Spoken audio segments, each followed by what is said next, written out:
नमस्कार. ज्योतिष लाईफस्टाईलमध्ये पुन्हा एकदा सर्वांचे खूप खूप मनापासून स्वागत.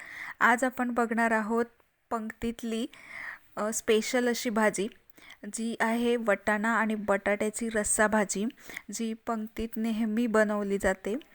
तर त्याची रेसिपी आज मी शेअर करणार आहे. सो स्टे ट्यून विथ ज्योतिष लाईफस्टाईल. तर ही रस्सा भाजी मोस्टली गावाकडे बनवली जाते किंवा पुण्यातही बनवली जाते. तर याच्यासाठीचे इन्ग्रेडियंट्स बघूया. इथे मी शेंगदाणे भाजून घेतलेले आहे. एक मूठभर साधारणतः शेंगदाणे आहेत. त्याच्यानंतर मी इथे घेतलेले आहे 8 ते 10 लसूण पाकळ्या, ओलं खोबरं आणि स्वच्छ धुवून घेतलेली कोथिंबीर आणि छोटेसे अद्रक. त्यानंतर इथे मी बटाटे कट करून घेतलेले आहेत अशा प्रकारे, आणि ओले मटार माझ्याकडे होतेच, म्हणजे ओले वाटाणे माझ्याकडे होतेच, तेही मी इथे धुवून घेतलेले आहेत. तर जे सगळे इन्ग्रेडियंट्स आहेत ते मी आता मिक्सरला लावून घेणार आहे.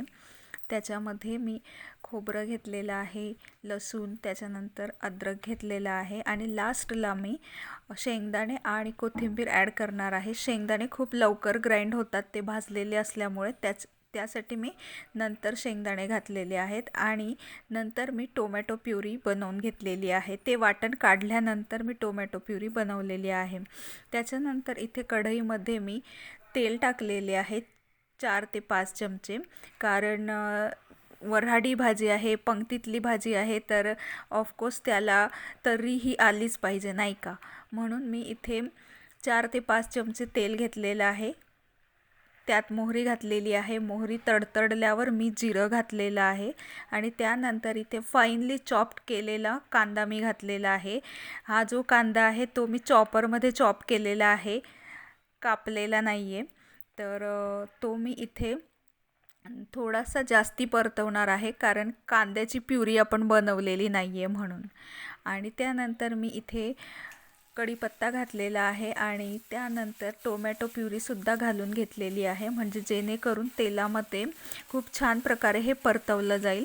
आणि लालसर होस तर हे मी इथे परतवून घेणार आहे, बघू शकताय तुम्ही. तर अशा प्रकारे हे परतून झाल्यानंतरच वाटण इथे घालायचे आहे. आणि वाटणात ऑलमोस्ट आता शेंगदाणे भाजलेलेच होते आणि खोबरं जे आहे ते पण थोडं कच्चं, त्याची टेस्ट छान लागते, म्हणून मी हे खूप जास्ती परतवणार नाही आहे. थोडंसं याला वाफवून घेणार आहे, म्हणजे त्याचा जो कच्चापणा आहे तो इतका लागणारसुद्धा नाही. पण हे वाटण घातल्यावरती अप्रतिम सुगंध येतो, कारण याच्यामध्ये आपण कोथिंबीर आणि लसूणसुद्धा घातलेला असतो. तर इथे मी पावडर फॉर्ममधले मसाले घालून घेणार आहे.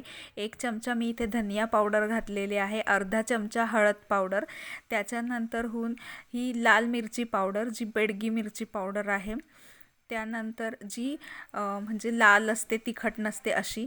आणि त्यानंतर मी इथे मसाला घालून घेतलेला आहे. हा आमचा ठेवणीतला मसाला आहे, जो की मी 1 चमचा घातलेला आहे, तो गरम मसाला. आणि काळा मसालासुद्धा 1 चमचा मी इथे घालून घेतलेला आहे.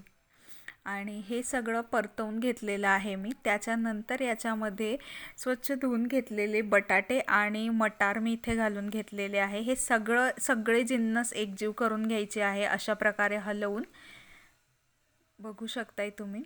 आणि त्यानंतरच ह्याला थोडं मी झाकून दिलेलं होतं, ते मी शूट नाही करू शकले. आणि सर्वात शेवटी मी मीठ घातलेलं आहे, म्हणजे जे काही आपलं वाटण आहे, बटाटा, मटार, हे सगळं आहे, याला एक खूप छान टेस्ट येईल. आणि इथे मी साधारणतः 1.5 ग्लास पाणी घातलेलं आहे. तुम्ही याच्यापेक्षा जास्ती घालू शकतात, पण आत्ता ग्रेव्हीची जी कन्सिस्टन्सी आहे ना, तशीच कन्सिस्टन्सी पंक्तीतल्या भाजीला असते.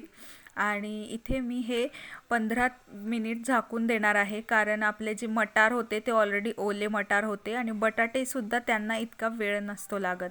तर मी ते झाकून घेतलेलं होतं आणि 15 मिनटानंतर तुम्ही इथे बघू शकता की आपली भाजी तर्रीदार, अगदी पंक्तीतली भाजी असते तशीच रेडी झालेली आहे. तर तुम्ही पण ही भाजी करून बघा. दिसायला बघा किती अप्रतिम आणि छान दिसते आहे. मोस्टली ही भाजी पुरीसोबत असते, जर का मसाले भात असेल, त्याच्यासोबत थोडे ते कुरकुरे असतील, पंक्तीत असतात त्या टाईप, तर ही भाजी आवर्जून करतात. तर जर का तुम्ही माझ्या चॅनलवर नवीन असाल तर चॅनलला सबस्क्राईब करायला विसरू नका. सोबत बेल आयकॉन पण प्रेस करा आणि हो, व्हिडिओला लाईक शेअर कमेंट करायला विसरू नका.